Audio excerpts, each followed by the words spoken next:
You ever notice how a defeated ruler does not just lose a battle, but gets turned into a public lesson? That is the part nobody likes to say out loud. Rome was not satisfied with winning on the field. Rome wanted the whole body, the whole image, the whole story. And when Zenobia of Palmyra lost outside Antioch in 272 CE, that is exactly what came next. Zenobia was not some random footnote in a dusty scroll. She was the queen who had pushed Palmyra into open rebellion against Rome, and for a while she looked like the kind of problem emperors hate most. Smart, ambitious, and backed by real military force, she had taken control of large parts of the Eastern Roman world during the crisis of the 3rd century, when the empire was already wobbling like a drunk guard at midnight. But Rome eventually hit back, and once Aurelian's army beat her forces near Antioch, the game changed fast. And this is where Rome's method gets ugly. Not just conquer the body, strip the soul in public. In ancient warfare, defeat was never only about dead soldiers and broken walls. It was about control.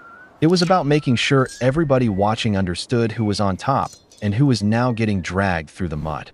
Rome had a whole system for this, and it was brutally efficient. First came military defeat, then came legal capture, then came the spectacle, then came humiliation so carefully staged it might as well have been a reality show from hell.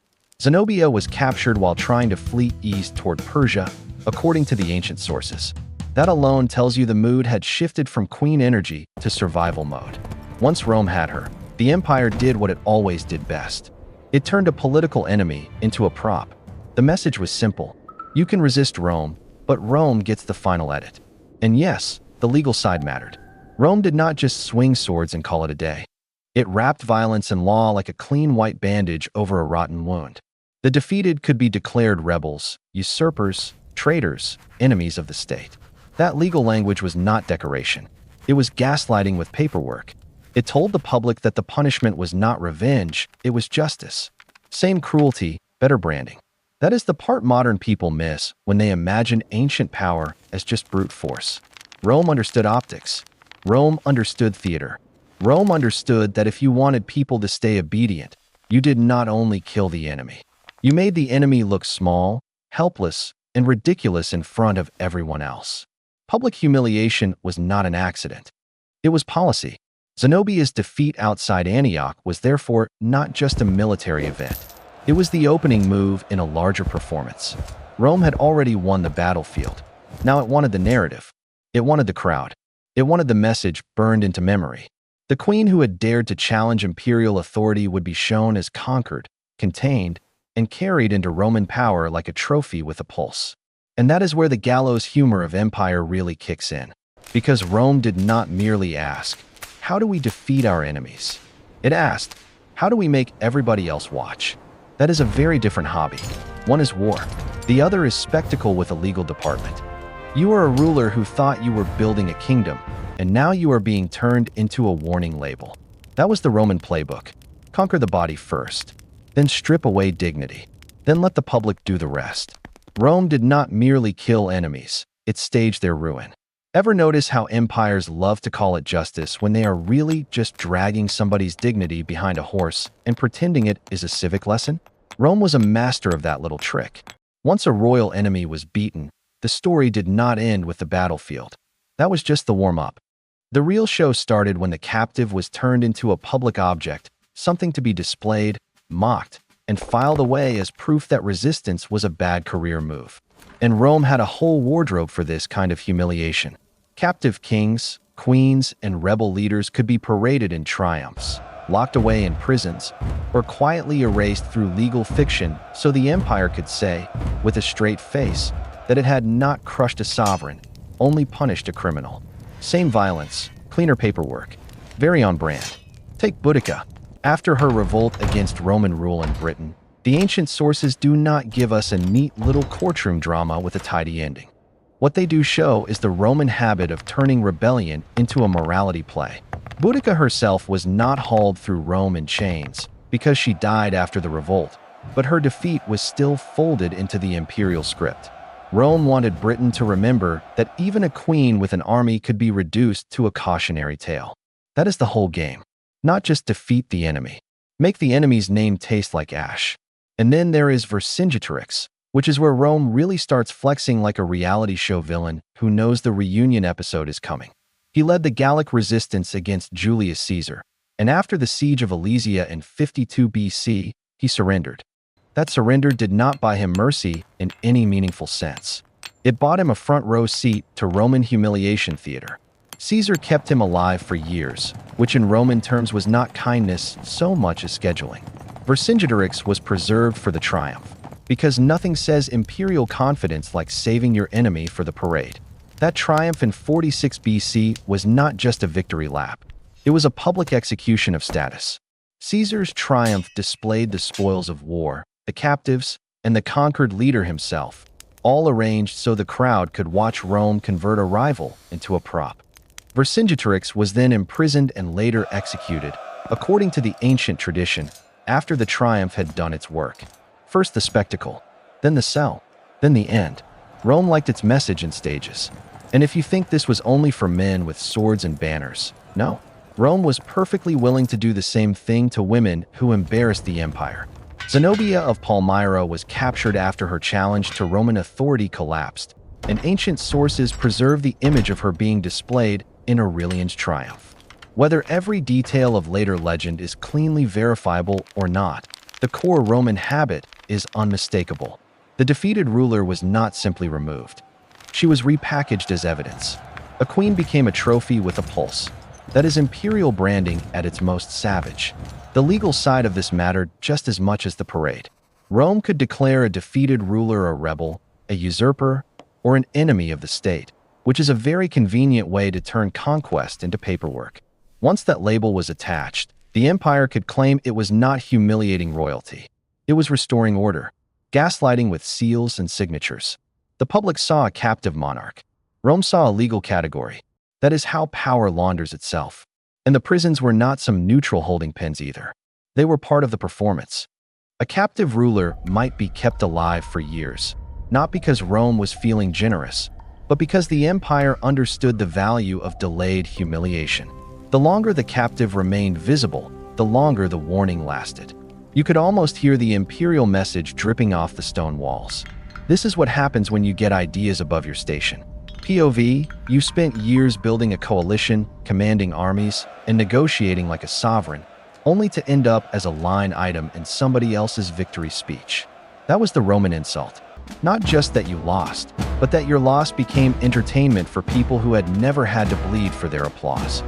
Rome also loved the symbolism of procession. A triumph was not merely a celebration.